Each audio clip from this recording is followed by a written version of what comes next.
നിങ്ങൾക്ക് ഇതുവരെ pension ലഭിച്ചില്ലേ? കാരണമറിയാൻ video skip ചെയ്യാതെ മുഴുവനായും കാണുക. സംസ്ഥാനത്തെ ജൂലൈ മാസത്തെ സാമൂഹ്യക്ഷേമ പെൻഷൻ വിതരണം ജൂലൈ 24 മുതൽ ആരംഭിച്ചിട്ടുണ്ട്. പെൻഷൻ ഗുണഭോക്താക്കളുടെ ബാങ്ക് അക്കൗണ്ടുകളിലേക്കും സഹകരണ ബാങ്കുകൾ വഴിയുള്ള നേരിട്ടുള്ള വിതരണമായും തുക ഘട്ടം ഘട്ടമായി എത്തിച്ചുകൊണ്ടിരിക്കുകയാണ്.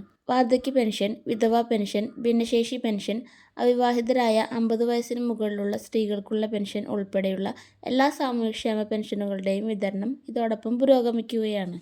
എല്ലാ ഗുണഭോക്താക്കൾക്കും ഒരേ ദിവസം തന്നെ തുക ലഭിക്കണമെന്നില്ല.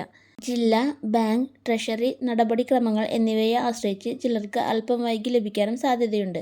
അതിനാൽ ഇതുവരെ ലഭിക്കാത്തവർ ആശങ്കപ്പെടേണ്ടതില്ല. അടുത്ത ദിവസങ്ങളിൽ തുക അക്കൗണ്ടിൽ എത്തിച്ചേരും. നിങ്ങളുടെ ബാങ്ക് അക്കൗണ്ട് പരിശോധിക്കുകയും ബാങ്കിൽ നിന്ന് വരുന്ന SMS അറിയിപ്പുകൾ ശ്രദ്ധിക്കുകയും ചെയ്യുക. അക്കൗണ്ടിൽ തുക ക്രെഡിറ്റ് ആയിട്ടുണ്ടെന്ന് ഇടയ്ക്കിടെ ഉറപ്പാക്കുന്നതും നല്ലതാണ്. വീടുകളിലേക്ക് നേരിട്ടെത്തിക്കുന്ന രീതിയിൽ പെൻഷൻ ലഭിക്കുന്നവർക്ക് പെൻഷൻ ഇതുവരെ ലഭിക്കാത്തതിൻ്റെ കാരണം ഓരോ ഏരിയ തിരിച്ച് വിതരണം നടന്നുകൊണ്ടിരിക്കുകയാണ്. അതുകൊണ്ടാണ് വൈകുന്നത്. ഓഗസ്റ്റ് 3-നകം പെൻഷൻ വിതരണം പൂർണ്ണമായും പൂർത്തിയാക്കണമെന്നാണ് നിർദ്ദേശം. അതുകൊണ്ട് ആശങ്കപ്പെടേണ്ടതില്ല.